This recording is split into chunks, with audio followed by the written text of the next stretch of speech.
Hello and welcome to GCS Today here on Channel 21, the program that brings you news and information from Gaston County Schools. I'm Todd Higgins.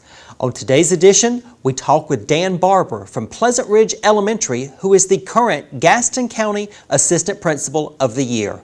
Plus, Bethany Jennings, the course teacher at Stuart W. Cramer High School, tells us about her participation in a choral directors program in South Africa. Joining me on GCS Today is Dan Barber. He is the assistant principal at Pleasant Ridge Elementary School and the current Gaston County Assistant Principal of the Year. Dan, congratulations on that honor. Thank you. I appreciate it. Let's start our conversation by you sharing what does it mean to you to be the Gaston County Assistant Principal of the Year? It's a true honor. I think about how hardworking all of my colleagues are. And when you think about a school, the principal is the face of the school. And of course, within the classroom, those teachers are the face of the classroom. I think as assistant principals, we do a lot of the behind the scenes work. But it's hard work, and I'm amongst a group of some very hardworking assistant principals in Gaston County, so I'm just happy to be representative of the hard work that they do. Let's talk about the role of the assistant principal, because like you said, the principal gets the spotlight as being the leader of the school, and the teachers get the spotlight for the leader in the classroom. But the assistant principal plays a very important role in the overall success of a school. So talk about the role of the assistant principal, and then tell us what your typical day is like. Yeah, well, I can't say that I've had a very typical day yet in my this is being my fourth year as an assistant principal. I come in some days and I literally don't have anything on my calendar for that day, and 4 o'clock rolls around and I'm eating my lunch on the bench in front of the school wondering just what happened.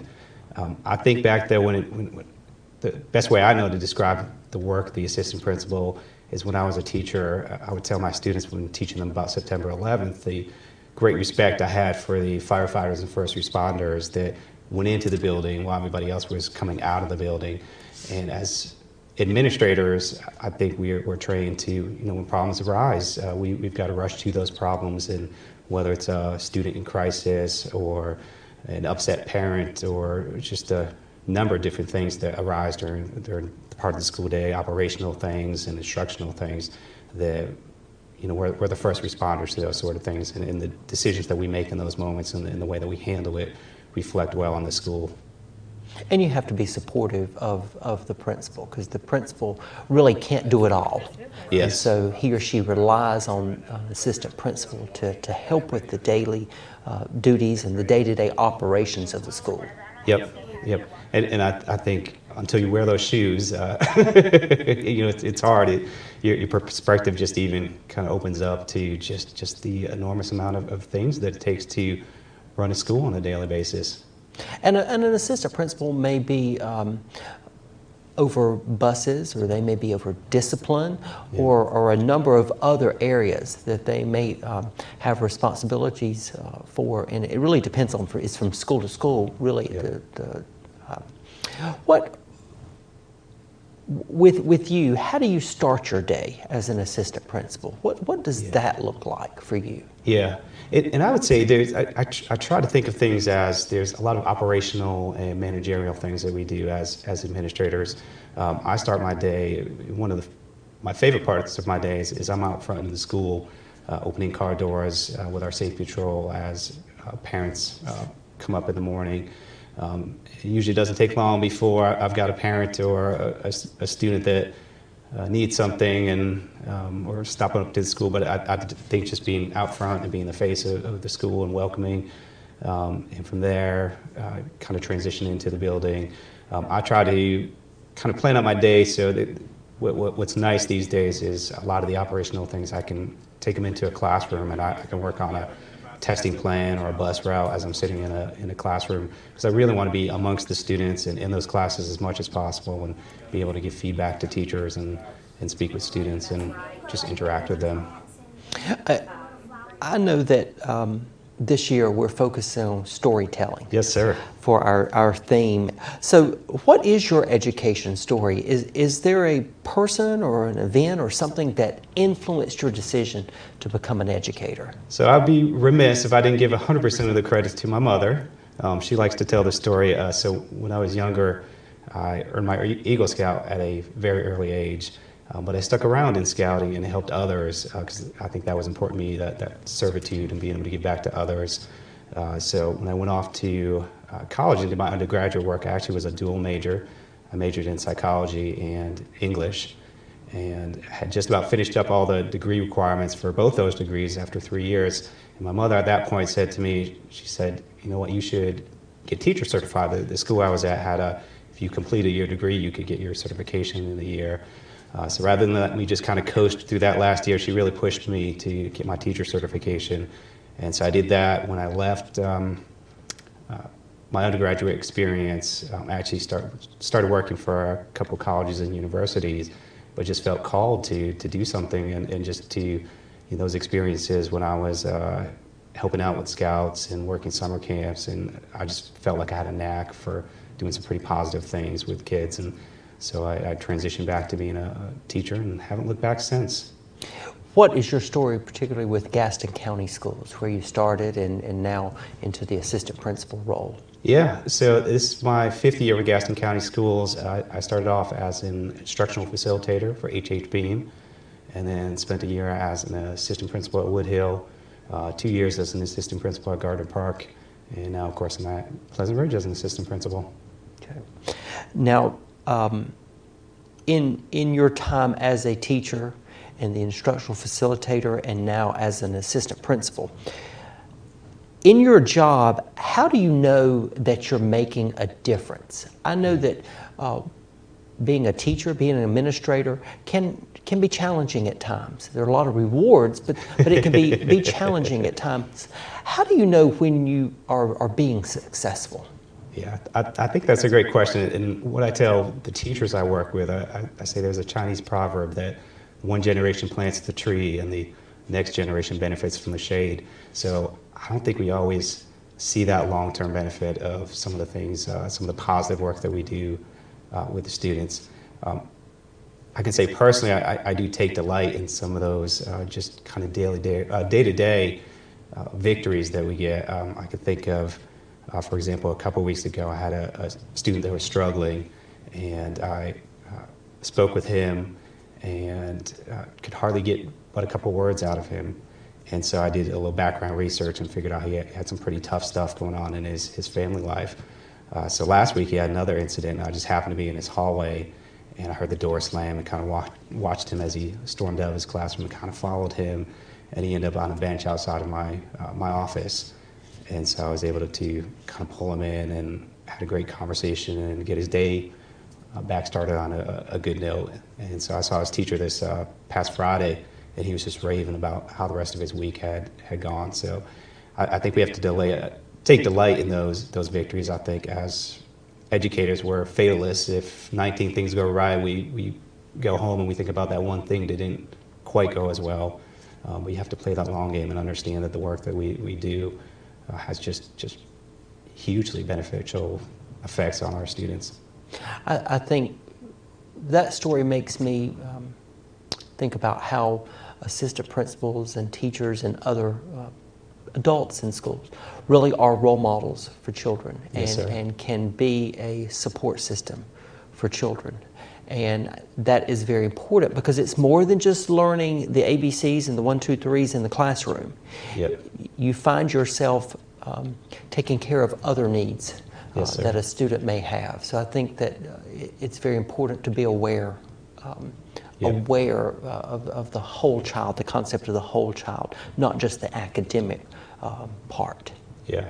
I use an acronym when I talk to teachers about the importance of the relationships that we have with students. I always try to give all of our students my best, and by that I mean the B is for belief, just this belief that whatever those circumstances, like you mentioned, that they can overcome those, that they can achieve those goals.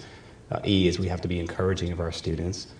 S is just offer them the support, and again, like you said, sometimes it's academic support, sometimes it's support with some of those things that may be going on in the home. And T, we just have to take the time to get to know the students and invest some of our time with them. I think that is good advice, very good advice. So your students, what would they say about you? If we brought them in here and interviewed them, what would your students say about you? What would you hope they would say about you? Sure. I would hope that they would say that I'm kind, that I am consistent with them. I know as an assistant principal, we have to deal with the discipline piece of things, but I do try to be fair and consistent in dealing with the discipline. I would hope that they would say that I take the time to get to know them as people.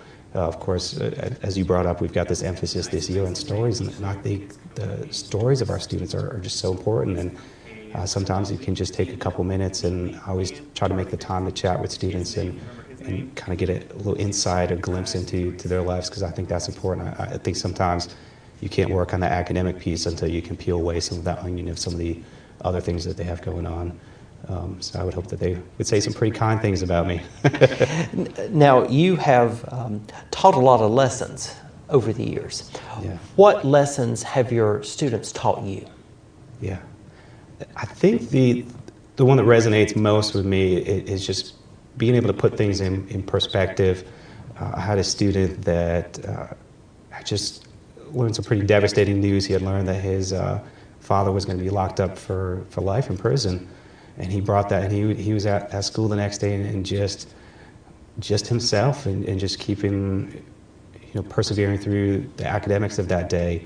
And I'm thinking to myself, here I am upset that Dunkin' Donuts made my coffee the wrong way that day. So I think when you understand that perspective, and you can see the determination in some of our kids and how they rise above some of their situations, I think it's very inspiring to me to give my all every day.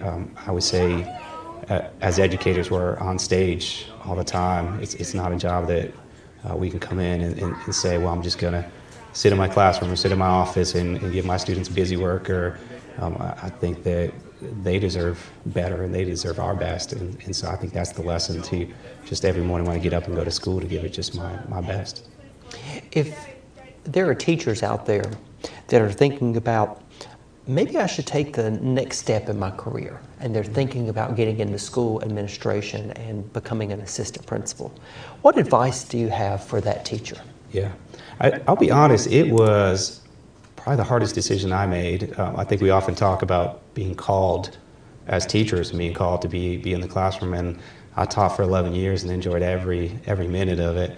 I don't think we often talk about being called out of the classroom, but I remember working with my students and just feeling like I was successful and doing some great things, and that they were doing some great things, but understanding that there was a teacher in the classroom next to me that we could hear her yelling in her classroom, and she was really struggling, and I would offer her as much advice as I could, and counsel and that sort of thing, but I had to get in and do my work with my students. So I think that is what, for me, brought me out of the classroom, that this desire to help other teachers. And I know there's teachers out there that have that gift, and when you can go from influencing 20, 30 students to influencing 60, 90, or in the case of Pleasant Ridge, 930 students, I think if you have that gift and you're feeling successful in your classroom, you can help other teachers. That administration, it's a little bit harder working with adults. I think some of us are stuck in our ways a bit, but I can have a conversation with a teacher in the hallway, and it can positively impact what goes on in their classroom with their 25, 30 students. Well, Dan, we appreciate the work you do. Thank you. We know that there's a lot of bright spots with being an assistant principal, and there are challenges on some days, but you do an excellent job at Pleasant Ridge, working with the children there and the teachers there. So we congratulate you on being the Gaston County Assistant Principal of the Year, an honor well deserved. Thank you. And we want to thank you for joining us today here on GCS Today. Thank you. You are watching GCS Today here on Channel 21. We will be right back. You can achieve a lot using your imagination. I mean, I don't like to brag, but... Wait, who's that? And why is she all over these achievement awards? But with STEM, the sky's the limit. Shaboom! Use STEM to envision... Okay, I'm seeing it. Yeah! Invent... Got any ideas? I've got a few, actually. And create a better world. Told you she's super smart. If she can STEM, so can you. Find out more at She Can STEM. Joining me on GCS Today is Bethany Jennings. She is the chorus teacher at Stuart W. Cramer High School. We appreciate you being with us today. Thank you for having me. Now, you have received a very high honor. You were the only high school teacher from the United States selected to participate in an international fellowship to South Africa through the American Choral Directors Association. Well, congratulations first on that opportunity. Tell us how all of that came about. Yeah. The American Choral Directors Association is a professional organization for musicians that teach in schools or have jobs in churches or community choirs or nonprofits. And I've been a member since I was in college. And the International Conductors Exchange Program is a program offered through that professional organization via application.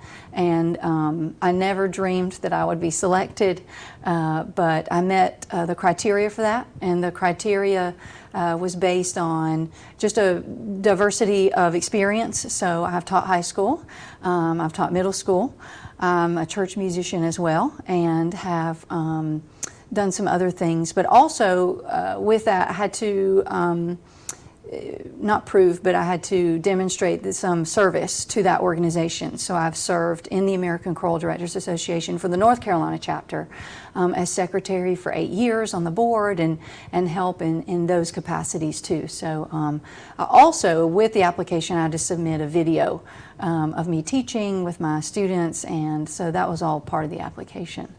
So this opportunity takes you from Gaston County in North Carolina to South Africa. Yeah. What did you experience while there? Yeah, I didn't know what to expect, but I knew I'd be visiting and being immersed in their choir culture, more specifically their music education culture, which I learned is not like ours at all. So we had the opportunity, my colleagues and I, to visit high schools. We visited public high schools, we visited private high schools, we visited semi-private high schools, we visited adult ensembles, community ensembles, universities. We got to get a little taste of every facet of an age group of what that choir culture is there, or music education.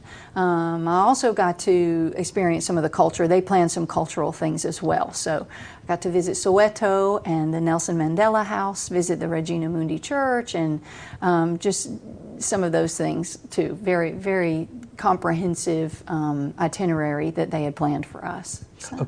Do students and teachers and others in South Africa value music and music education as much as we do here? Yeah, that's an interesting question. It's hard to say because their whole culture is a singing culture, whereas the United States, we're becoming more of a consumer society where we put our earbuds in and we sing to the radio, but we don't all like communally sing.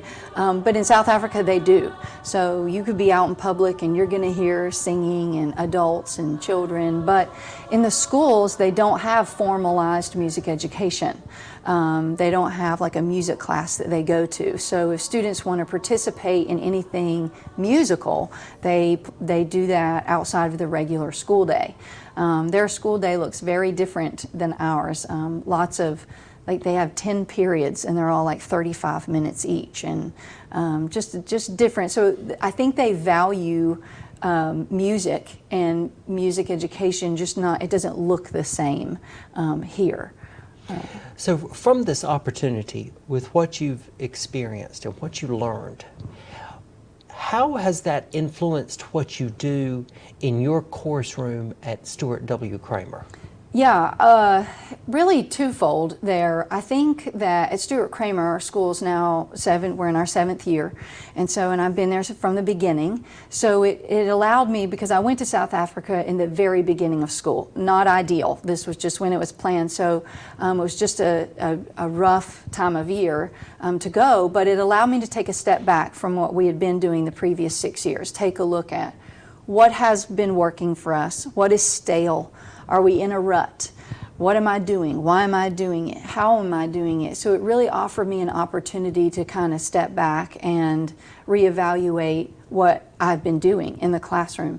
In terms of teaching, actual teaching, it's really, because they don't have formalized music education, the people in South Africa don't read music like we do. So I and my colleagues, we teach our students how to read music. Music literacy is a huge part of our curriculum. And so I've been thinking about, okay, well, they're a singing society, but music literacy isn't a big part. We're not a huge singing society necessarily, but music literacy is a big part. And how do those come together? Like, where's the balance? So I've really been at the drawing board, thinking, changing my lessons. What do I value? Maybe a little less emphasis here, maybe a little bit of more emphasis here. It's really perspective would be the biggest, word rather than learning. I think perspective was a huge part of that experience for me. Well, you are a part of an outstanding fine arts program at Stuart W. Cramer, and I think it is good to always take a moment to reflect and to look at things and say, this is working really well, or let's work on this or change this to make it better. So I think that is important in everything that we do. Oh, yeah, absolutely. And I have to say, my students have been the most gracious about it. There were several things that we did not do this fall because I was gone, and they have been so gracious and just have gone with the flow, and they understand. They were cheering for me. I tried to record videos every day. They say there's Wi-Fi there, but it's not like our Wi-Fi here. But I recorded videos every day and sent them to the classroom, via Google Drive, so they could watch and be a part of the experience as much as possible. And they've really been the biggest advocates. So that's great. That is great to hear. Okay, with your job as a chorus teacher, what do you love most about that job, and what do you love most about doing the job at Stuart W. Cramer? Yeah. What I love, like most teachers, are the light bulb moments, when students not only get what you're teaching, but they get why as well. I love to watch people learn.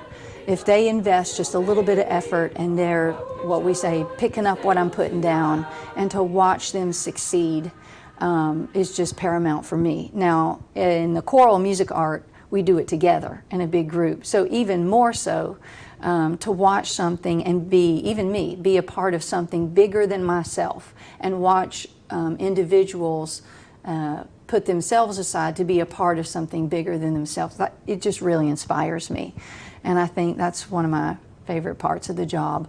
I think one of my favorite parts of doing the job at Stuart Cramer is that because it was a new school, new building, I was able to cast a vision for what I thought a strong choral music program looks like, and I've just been fortunate to be with administration who believes in that vision, with students who believe in that vision, and then also parents in a community who, at the beginning I said, here's my vision, and they said, okay, let's go. So just a huge blessing there.